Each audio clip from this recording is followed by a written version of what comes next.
একটি ছোট শহরে থাকত অর্ণব নামের এক ছেলে। সে খুব শান্ত স্বভাবের ছিল, বেশি কথা বলতো না।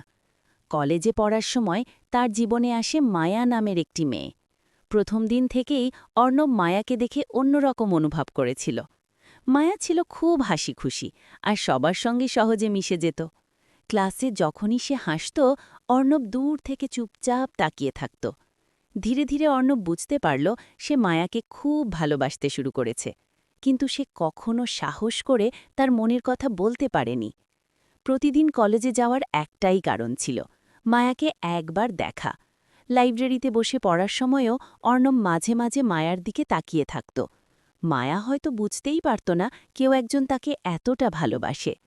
একদিন কলেজে একটি সাংস্কৃতিক অনুষ্ঠান ছিল। মায়া মঞ্চে গান গাইল।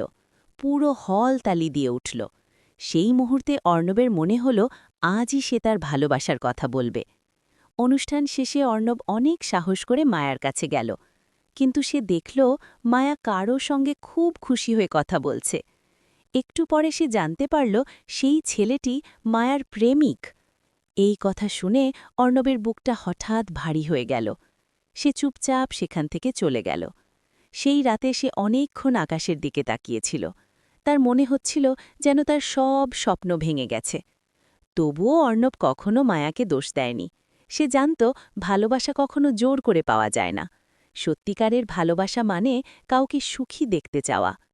কয়েক বছর পরে একদিন রাস্তায় হঠাৎ অর্ণবের সঙ্গে মায়ার দেখা হল। মায়া হাসিমুখে বলল, কেমন আছো? অর্ণবও হেসে বলল, ভালো আছি। কিন্তু মায়া জানত না তার সামনে দাঁড়িয়ে থাকা ছেলেটি একসময় তাকে নিজের পৃথিবীর চেয়েও বেশি ভালোবাসত। অর্ণবের ভালোবাসা হয়তো কখনো পূর্ণতা পায়নি, কিন্তু তার মনে মায়ার জন্য সেই নীরব ভালোবাসা চিরকাল রয়ে গেল। কারণ কিছু ভালোবাসা থাকে যা কখনো বলা হয় না, তবু সারা জীবন সত্যি থাকে।